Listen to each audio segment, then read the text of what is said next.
그날 수백 명이 보는 앞에서 한 소녀의 자존심은 무참히 짓밟혔습니다. 울며 집으로 돌아온 소녀. 그날 밤 동생의 찢어진 교복과 눈물을 본 언니는 조용히 결심합니다. 다음 날 아침 교복을 입고 나타난 낯선 전학생. 아무도 몰랐습니다. 그녀가 누구인지, 그리고 무엇을 하러 온 것인지. 그리고 그날 학교의 공기는 완전히 달라졌습니다. 오늘도 인생 극장 출발합니다. 구독과 좋아요는 채널 성장에 큰 힘이 됩니다. 오늘은 정말 가슴 뭉클한 자매의 이야기를 들려드리겠습니다. 이 이야기는 한 달 전 실제로 일어난 일로 듣고 계시는 분들 모두 깊은 감동을 받으실 것 같습니다. 새벽 5시. 아직 세상이 잠들어 있는 시간, 층 아파트의 한 집에서만 불빛이 새어나오고 있었습니다. 28살 박수진 씨는 알람이 울리기도 전에 벌떡 일어났습니다. 군대에서 2년간 복무한 습관이 몸에 배어 제대한 지 2년이 지난 지금도 새벽이면 저절로 눈이 떠지는 거였죠. 수진 씨는 조용히 침실을 나와 거실에서 스트레칭을 시작했습니다. 목을 좌우로 돌리고 어깨를 풀어주는 모습에서 여전히 군인의 기운이 느껴졌습니다. 벽 한편에는 까만 베레모를 쓰고 찍은 부대 사진이 걸려 있었는데 그 사진 속 수진 씨의 모습은 지금보다 훨씬 더 날카롭고 강인해 보였습니다. 운동을 마친 수진 씨는 부엌으로 향했습니다. 냉장고를 열어 오늘 아침 메뉴를 점검하는 모습이 마치 작전을 계획하는 것 같았죠. 된장, 두부, 시금치, 동생 소연이가 좋아하는 된장찌개 재료들이 가지런히 정리되어 있었습니다. 가스레인지에 불을 켜고 된장찌개를 끓이기 시작하자 구수한 멸치 육수 냄새가 집안 가득 퍼져나갔습니다. 수진 씨의 손놀림은 정확하고 효율적이었어요. 부대에서 취사병 경험이 있어서 요리 솜씨만큼은 웬만한 주방장 못지않았거든요. 좋아. 이 정도면 우리 소연이가 좋아하겠네. 수진 씨는 만족스럽게 혼잣말을 중얼거렸습니다. 6시 정확히 모든 아침 준비가 끝났습니다. 수진 씨는 동생을 깨우러 갔죠. 소연아, 일어날 시간이야. 된장찌개 끓였어. 방문이 열리며 부스스한 머리의 소연이가 나타났습니다.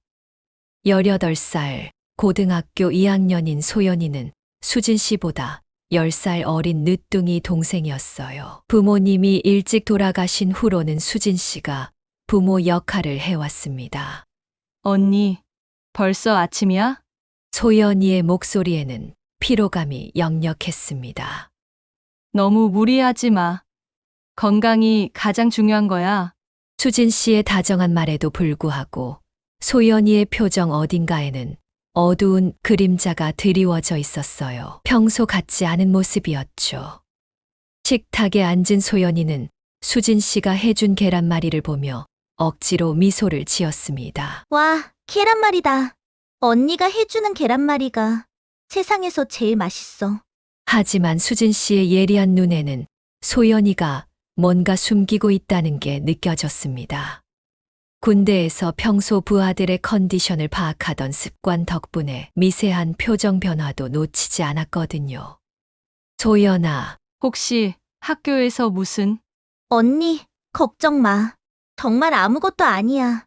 소연이는 재빨리 말을 차단하며 서둘러 밥을 먹기 시작했습니다. 평소보다 대화가 적었고 어딘지 모르게 마음이 무거워 보였어요.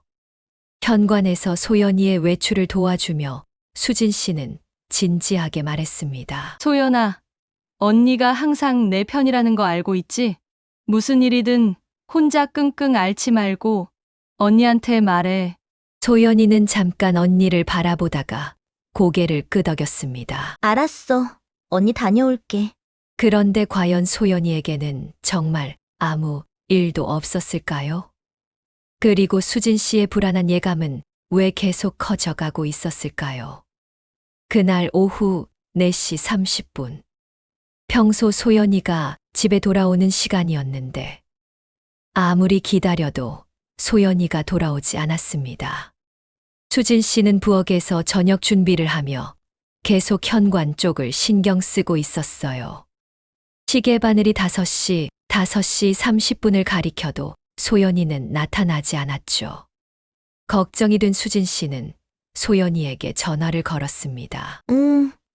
언니, 소연이의 목소리는 평소와 확연히 달랐어요. 뭔가 힘이 빠져 있고 울먹이는 것 같기도 했죠. 어디야? 왜 이렇게 늦어? 조금만 더 있다가 갈게. 전화가 끊어졌습니다. 수진 씨는 휴대폰을 들여다보며 불안감이 극도로 치밀어 오르는 걸 느꼈어요. 30분 후 드디어 현관에서 열쇠 소리가 들렸습니다.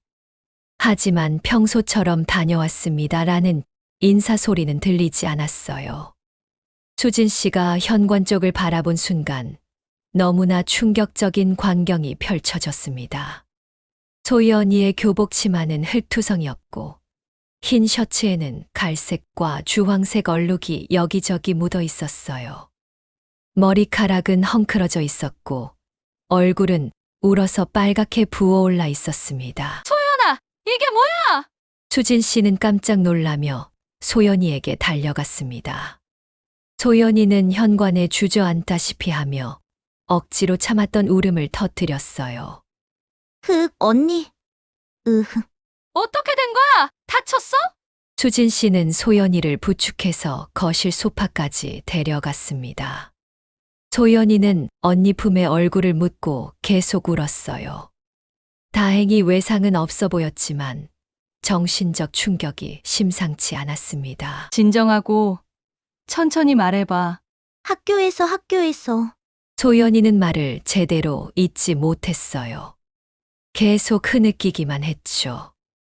수진 씨는 소연이의 등을 토닥이며 기다렸지만 마음속으로는 분노가 치밀어 오르고 있었습니다. 누가 감히 우리 소연이를 10분 정도 지나서야 소연이의 울음이 조금 잦아들었어요. 언니, 나나. 응, 말해봐. 나 오늘 점심시간에 소연이는 떨리는 목소리로 천천히 이야기를 시작했습니다. 3학년 선배 김지혜와 박은지라는 아이들이 한 달 동안 소연이를 괴롭혀왔다는 것이었어요. 처음에는 심부름을 시키고 돈을 빌려달라고 하더니 점점 더 심해져서 오늘은 점심시간에 나를 급식실로 불러서 내가 먹던 밥과 국을 내 머리에 뭐라고? 부었어. 다른 애들 다 보는 데서. 수진 씨의 얼굴이 점점 굳어졌습니다. 소연이는 계속해서 울먹이며 말했어요. 그리고 바닥에 흘린 걸 닦으라고. 나는 그냥 참고 닦았어. 그런데 그 선배들이 나를 발로 차고 밀치고. 수진 씨는 더 이상 참을 수 없다는 표정이었습니다. 하지만 소연이를 위해 애써 침착함을 유지했어요. 선생님한테는 말 안 했어? 못했어. 그 선배들이 고자질하면 더 심하게 당한다고. 아무도 도와주지 않았어. 소연이의 마지막 말에 수진 씨의 가슴이 찢어질 것 같았습니다. 언니, 나 내일 학교 가기 싫어. 무서워. 수진 씨는 소연이를 꼭 안으며 마음속으로 다짐했습니다. 이 일을 그냥 넘어갈 순 없어. 우리 소연이한테 이런 짓을 한 놈들을. 과연 전직 군인인 수진 씨는 이 상황을 어떻게 해결할까요?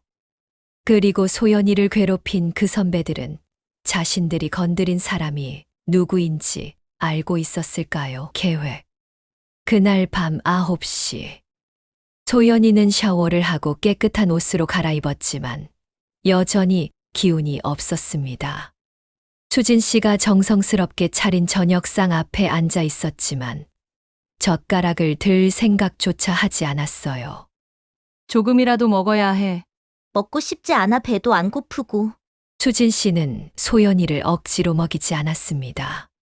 대신 따뜻한 우유를 한 컵 끓여서 내밀었어요. 소연이는 우유를 조금씩 마시며 고백했습니다. 언니, 사실 이런 일이 한 달 정도 됐어. 한 달이나? 그럼 내가 매일 물어봤는데 왜? 언니 걱정시키고 싶지 않았어. 수진 씨의 마음이 더욱 아팠습니다. 한편으론 자신에 대한 자책감도 들었어요. 내일은 어떻게 할 거야? 모르겠어. 학교 가기 싫어. 소연아, 이건 내가 참을 일이 아니야. 안 돼! 절대 안 돼! 그러지 마! 언니 나만 더 힘들어져! 소연이의 절박한 표정을 본 수진 씨는 일단 더 이상 말하지 않기로 했습니다. 하지만 마음속으론 이미 결심이 서 있었어요. 그날 밤 소연이는 언니 방에서 함께 잤습니다. 수진 씨가 등을 토닥여 주니 소연이는 지친 몸으로 잠이 들었어요. 하지만 자면서도 가끔씩 몸부림치는 걸 보니 꿈속에서도 괴로워하는 것 같았습니다. 수진 씨는 잠들지 않고 천장을 바라봤어요. 머릿속으로는 온갖 계획들이 스쳐갔습니다. 어른들이 나서면 소연이만 더 힘들어질 수 있어. 하지만 이대로 당하고만 있을 순 없고 수진 씨는 침대에서 조용히 일어나 자신의 방으로 갔습니다. 옷장 깊숙한 곳에서 작은 상자를 꺼냈어요. 군복무 시절의 기념품들이 들어있는 상자였죠. 707특임대의 까만 베레모, 각종 휘장, 부대원들과 함께 찍은 사진. 그 중에서도 수진 씨의 시선이 머무는 건 베레모였습니다. 사진 속 수진 씨의 모습은 지금보다 더 날카롭고 강인해 보였어요. 그때의 자신을 떠올리며 수진 씨는 입가에 미소를 지었습니다. 그때 같으면 이런 문제는 간단했을 텐데. 베레모를 집어들고 머리에 써보니 거울 속 자신의 모습이 순간 달라 보였습니다. 평범한 민간인이 아니라 위험한 임무를 수행하던 특수부대원의 모습으로 변해 있었어요. 그때 수진 씨의 머릿속에 한 가지 아이디어가 떠올랐습니다. 위험하고 무모할 수도 있지만 소연이를 위해서라면 해볼 만한 일이었어요. 내 방식으로 해결해보자. 수진 씨는 시계를 봤습니다. 새벽 2시. 아직 계획을 세우기에는 충분한 시간이 있었어요. 노트를 꺼내서 내일의 작전을 구상하기 시작했습니다. 소연이의 학교 정보, 등교 시간, 수업 시간표. 그리고 그 김지혜와 박은지의 정보도 필요했죠. 3학년이라고 했으니까. 소연보다 한 학년 위. 수진 씨는 소연이의 교복을 떠올렸습니다. 자신이 입어도 될 만한 크기인지 가늠해봤어요. 키와 체격이 비슷하니까 들어갈 것 같았습니다. 하지만 문제가 있었어요. 수진 씨는 이미 28살이었거든요. 아무리 동안이라고 해도 고등학생으로 보이기는 어려웠죠. 전학생이라고 하면 되겠네. 계획이 조금씩 구체화됐습니다. 내일 아침에 소연이를 학교에 보내지 않고 자신이 대신 소연이의 교복을 입고 학교에 가는 것이었어요. 직접 만나서 경고해주자. 내 방식으로. 수진 씨는 새벽까지 세부적인 계획을 세웠습니다. 마치 군사 작전을 짜는 것처럼 치밀하게 준비했어요. 과연 수진 씨의 무모한 계획은 성공할 수 있을까요? 그리고 707특임대 출신의 실력은 여전할까요? 잠입 작전. 다음 날 새벽 6시. 수진 씨는 평소보다 일찍 일어났습니다. 정확히는 거의 밤새 잠들지 않았어요. 소연이는 아직 깊게 잠들어 있었습니다. 수진 씨는 조용히 소연이의 옷장을 열었어요. 여분의 교복이 깔끔하게 걸려 있었습니다. 흰 체크 무늬 스커트. 거울 앞에 서서 교복을 입어보니 생각보다 어려 보였어요. 평소 단정한 외모의 동안이라 그런지 고등학생으로 봐도 이상하지 않을 정도였습니다. 머리를 양갈래로 묶고 화장은 최대한 연하게 했어요. 마지막으로 소연이의 가방까지 매니까 완벽한 고등학생 변신이 완료됐습니다. 7시가 되어 소연이가 깨어났습니다. 언니 몇 시야? 7시. 오늘은 학교 안 가도 돼. 아프다고 하면 되잖아. 소연이는 사실 학교에 가고 싶지 않았기 때문에 안도했어요. 소연이가 다시 잠든 후 수진 씨는 본격적인 작전을 시작했습니다. 박수진 2등 중사, 작전 개시. 군대 시절 자신의 계급을 중얼거리며 마음을 다잡았어요. 오늘 하루만큼은 707특임대의 박수진으로 돌아가는 것이었습니다. 학교까지는 버스로 20분 거리였어요. 평소 소연이가 타는 버스에 올라타니 같은 학교 학생들이 여러 타고 있었습니다. 버스 안에서 학생들의 대화를 엿들어 보니 소연이에 대한 이야기가 나오더군요. 너 어제 급식실에서 그거 봤어. 뭘? 3학년 선배들이 2학년에 하나 괴롭히는 거. 진짜 심했던데. 수진 씨는 주먹을 꽉 쥐었습니다. 소연이의 일이 학교에서 화제가 되고 있다는 사실이 더욱 화가 났어요. 드디어 학교에 도착했습니다. 다른 학생들과 함께 자연스럽게 교문을 통과했어요. 생각보다 쉬웠습니다. 수진 씨는 소연이의 반을 찾았어요. 2학년 5반. 교실 앞에 서서 안을 들여다보니 학생들이 335 모여서 얘기하고 있었습니다. 그런데 그 순간 복도 저편에서 2명의 여학생이 걸어오는 것이 보였어요. 다른 학생들과는 확연히 다른 분위기였습니다. 교복을 변형해서 입었고 화장도 진했어요. 무엇보다 걸음걸이부터가 거만했습니다. 저 애들이구나. 김지혜와 박은지였습니다. 수진 씨는 바로 직감했어요.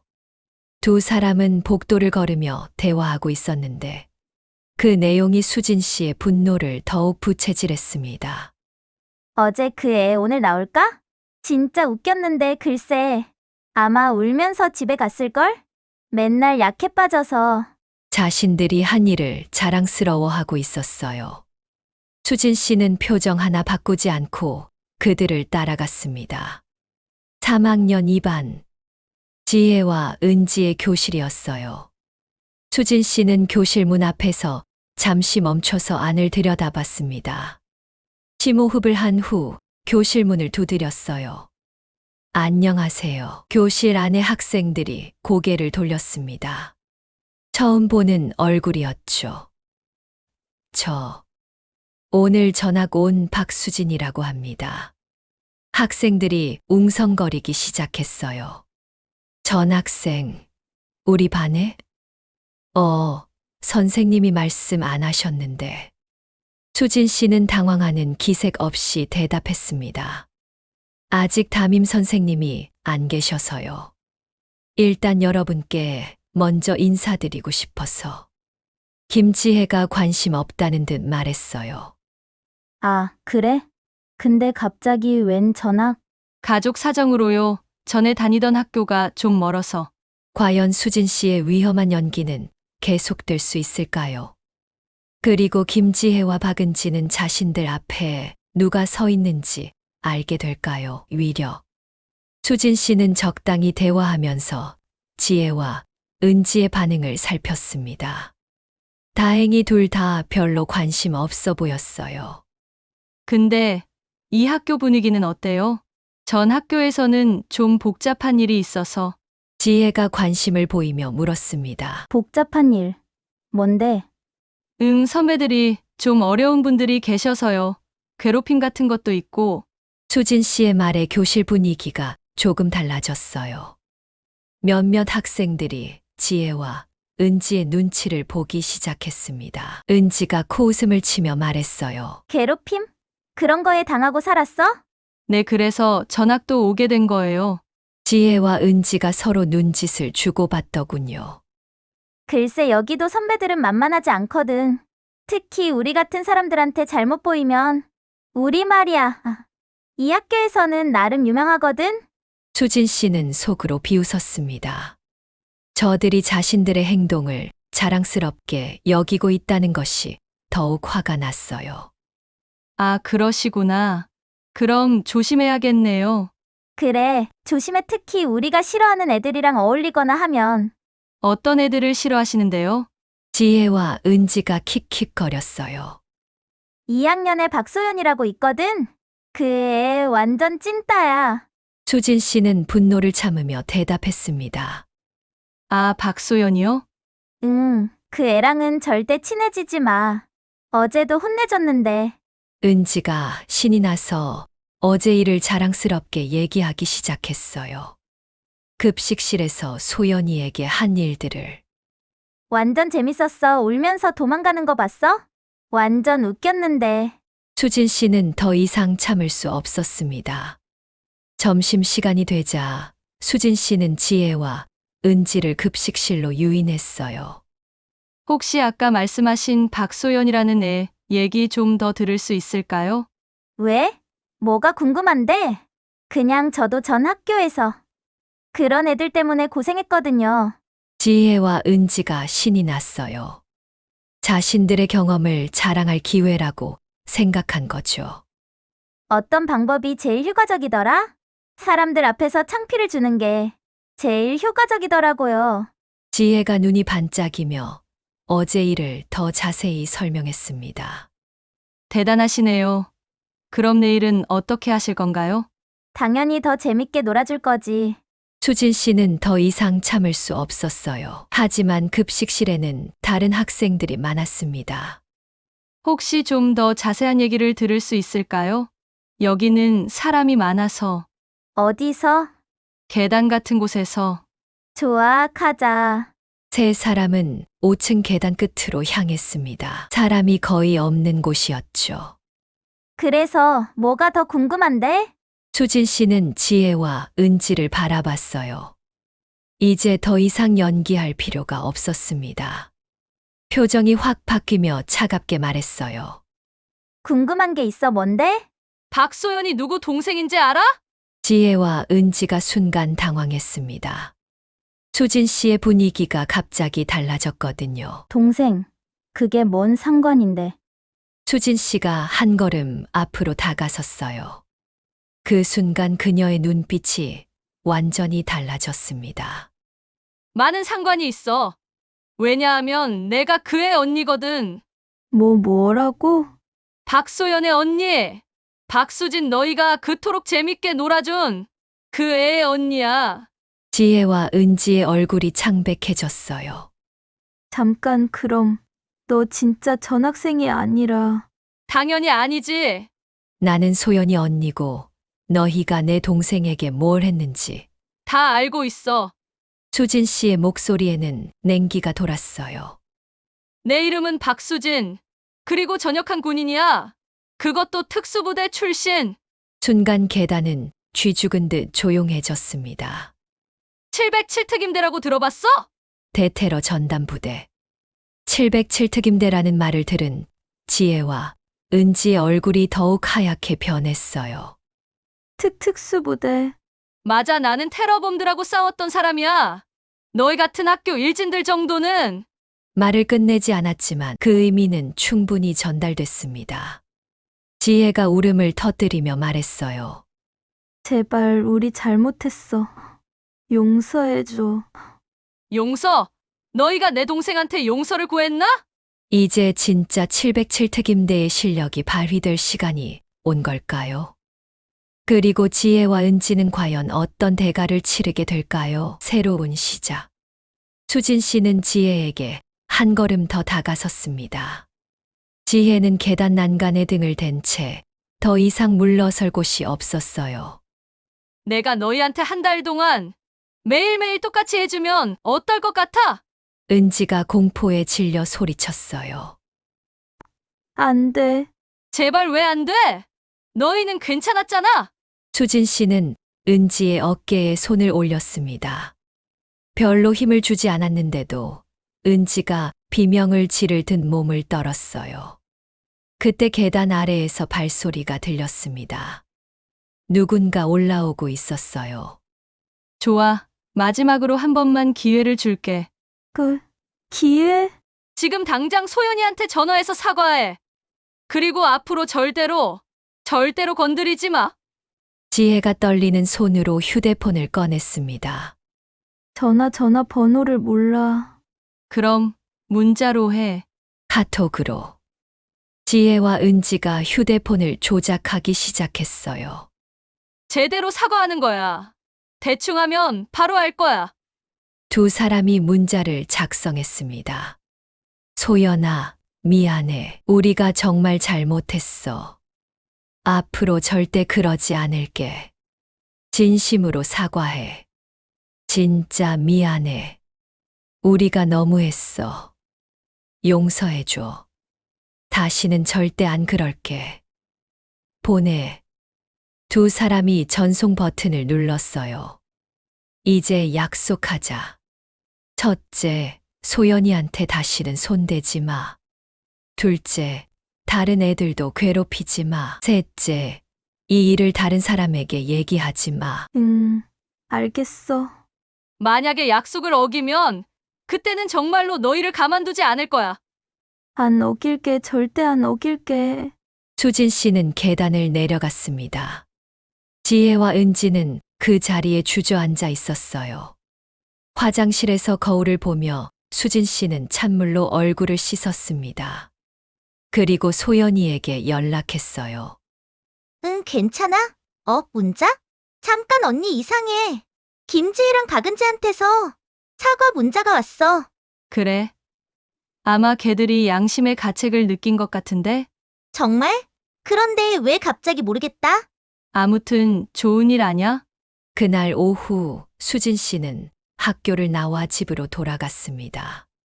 소연이는 거실에서 책을 읽고 있었는데 평소보다 얼굴이 밝아 보였어요.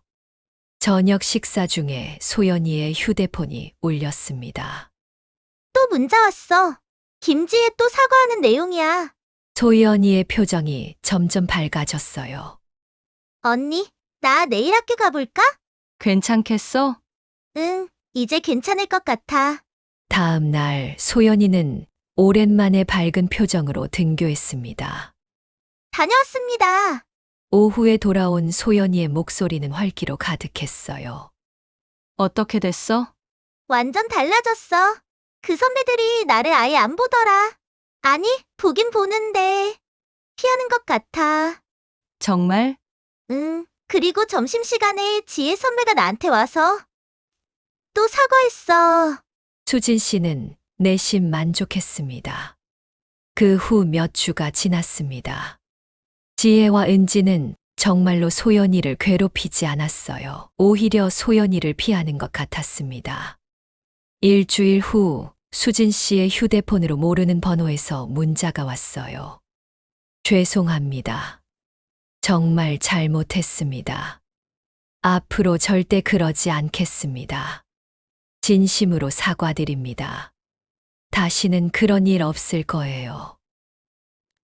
박은지. 수진 씨는 문자를 읽고 미소를 지었습니다. 확실히 효과가 있었던 거예요. 6개월 후 수진 씨는 좋은 회사에 취업했고 소연이는 학급 회장으로 활발하게 활동하고 있었습니다. 언니, 오늘은 내가 아침 만들게. 괜찮아? 물론이지. 소연이는 능숙하게 계란 후라이를 부치고 토스트를 굽기 시작했어요. 언니, 오늘 지혜 선배 졸업식이야. 그래? 어제 나한테 와서 인사하더라. 그동안 정말 미안했다고? 나 덕분에 많이 반성했다고. 다행이다. 은지 선배도 요즘 완전 달라졌어. 후배들한테 먼저 인사하고 봉사활동도 열심히 하고. 소연이는 고개를 끄덕였어요. 맞아, 나도 변했으니까 언니 덕분에. 너는 변한 게 아니라 원래 가지고 있던 걸 찾은 거야. 원래 가지고 있던 것? 용기, 너는 원래 용감한 아이였어. 현관벨이 울렸습니다. 아, 민지가 왔나 보다. 같이 등교하기로 했거든. 그래? 조심히 다녀와. 언니도 새 직장 첫날 화이팅. 소연이가 친구와 함께 학교로 향했어요. 수진 씨도 새로운 직장으로 출근 준비를 했습니다. 거실에서 잠시 멈춰 서서 벽에 걸린 가족 사진을 봤어요.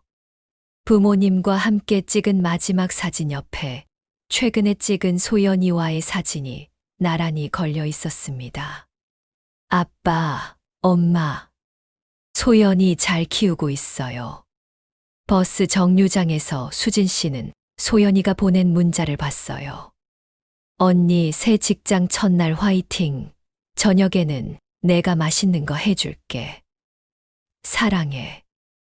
나도 사랑해. 한편 학교에 도착한 소연이는 후배들의 인사를 받으며 교실로 향했습니다. 회장님, 안녕하세요. 오늘도 좋은 하루 되세요. 너희도 점심시간에 학생회 모임 있으니까 잊지 마. 담임 선생님이 소연이를 불렀어요. 소연아, 너 정말 많이 변했다. 정말 기특해. 감사합니다. 혹시 특별한 계기가 있었니? 소연이가 잠시 생각하다가 대답했어요. 가족의 사랑을 다시 한번 느꼈어요. 점심시간 학생회실에서 소연이는 회의를 진행했습니다. 다음 주 축제에서 사랑의 메시지 코너를 만들어 보면 어떨까요? 가족이나 친구에게 고마운 마음을 표현할 수 있는 좋은 아이디어네요. 서로에게 고마움을 표현하면 학교 분위기도 더 좋아질 것 같아요. 학교 후 소연이는 저녁 준비를 시작했어요. 언니가 퇴근하기 전에 맛있는 저녁을 준비하고 싶었거든요. 다녀왔습니다. 언니, 어서 와. 저녁 거의 다 됐어. 뭐 만들었는데? 언니가 좋아하는 김치찌개. 두 자매는 식탁에 앉아 저녁을 먹었어요. 완전 맛있어. 우리 소연이 언제 이렇게 요리를 잘하게 됐어? 언니한테 배운 거야. 그리고 언니를 위해서 열심히 연습했어. 너는 어때? 학교는? 완전 좋아. 오늘 사랑의 메시지 코너 아이디어를 제안했는데 모든 사람이 좋다고 했어. 좋은 생각이다. 나 첫 번째로 언니한테 메시지 쓸 거야. 뭐라고 쓸 건데? 언니, 그날 정말 고마웠어. 언니 덕분에 새로운 내가 될 수 있었어. 사랑해라고. 수진 씨의 눈에 눈물이 맺혔어요. 밤 10시 소연이는 일기를 썼습니다. 언니가 나를 구해준 지 6개월이 됐다. 내가 이렇게 밝고 자신감 있는 사람이 될 줄 몰랐다. 앞으로도 언니처럼 누군가에게 힘이 되는 사람이 되고 싶다. 거실에서는 수진 씨가 내일 일과를 정리하고 있었어요. 6개월 전 교복을 입고 학교에 갔던 그날. 가장 잘한 일이었어. 수진 씨는 소연이의 방 문을 살짝 열어봤어요. 소연아, 늦지 마. 응, 조금만 더. 내일 아침 일찍 일어나서 같이 운동하자. 좋아. 창문을 통해 밤 하늘의 별이 보였습니다. 평화로운 밤이었어요. 6개월 전과는 완전히 다른 행복한 일상이었습니다. 새로운 하루가 시작됐습니다. 707특임대 출신 언니 박수진과 꿈 많은 동생 박소연의 새로운 하루가 말이에요. 때로는 한 번의 용기가 인생을 바꿉니다. 사랑하는 사람을 지키고자 하는 마음이 기적을 만드는 거죠. 수진 씨와 소연이의 이야기는 그것을 증명합니다. 가족의 사랑이 얼마나 강한 힘인지, 그리고 그 사랑이 어떤 변화를 만들어낼 수 있는지를 보여주는 감동적인 이야기였습니다. 여러분은 어떻게 생각하시나요? 수진 씨의 용기 있는 행동에 대해서 말이에요. 그리고 가족을 위해서라면 여러분도 이런 일을 할 수 있을까요? 이번 이야기를 듣고 여러분들이 생각이 궁금합니다. 댓글로 여러분들의 이야기를 들려주세요. 감사합니다.